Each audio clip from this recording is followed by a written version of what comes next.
5 वर्ष का बालक वन में चला गया छोटी सी बात को लेकर के।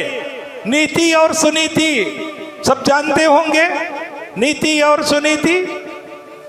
तो ध्रुव को उसकी माँ ने कहा कि अब तू इस बाप की गोद में नहीं बैठ पा रहा है ना, तो जगत पिता बड़े, जो बड़ा इससे भी बड़ा, जो इसका भी बाप है, तो उसकी गोदी में जाकर बैठ। बोले कहाँ मिलेंगे? 5 वर्ष का बालक, उसकी माँ ने कह दिया वन में मिलेंगे। अब 5 वर्ष का बालक वन में चला गया। उधर जब भगवान को हे जगत पिता चिल्ला रहा, पिताजी कहाँ हो? भगवान के पास आवाज गई। नारद जी वहां बैठे थे।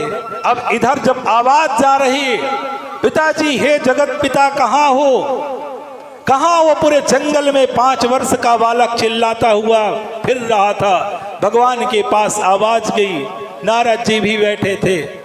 नारद जी बोले प्रभु, ये 5 वर्ष का बालक आपको ढूंढ रहा, खोज रहा है और दर दर भटक रहा था, भूख प्यास से तड़प रहा। आप इसके पास जा क्यों नहीं रहे? भगवान ने कहा कि नारद सब ठीक है, इस बच्चे के अंदर, इस बालक के अंदर हमें पाने की तड़प है, लेकिन जो हमें जोड़ने वाला व्यक्ति होता है उसे सतगुरु कहते हैं, और इसके जीवन में सतगुरु नहीं है, इसलिए हम इसके सामने प्रकट नहीं हो सकते, नहीं जा सकते। तब नारद जी ने कहा फिर क्या किया जाए? तो भगवान ने कहा कि नारद आपको जाना पड़ेगा और इसका सतगुरु बनो, इसे दीक्षा दो, तभी हम इसके सामने प्रकट हो सकते हैं, क्योंकि ये बनाई मर्यादा हमारी ही है। बिना गुरु के कभी भगवत प्राप्ति नहीं हो सकती। गुरु रहेगा, गुरु होगा तभी भगवान होंगे, और गुरु नहीं होगा तो भगवान भी नहीं मिल सकते।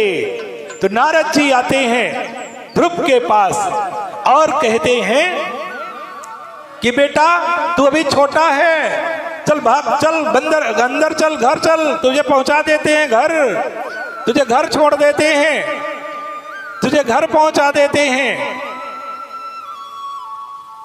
तुझे घर पहुंचा देते हैं, घर ले चलते हैं तुझे, चल जंगल है, शेर खा जाएगा।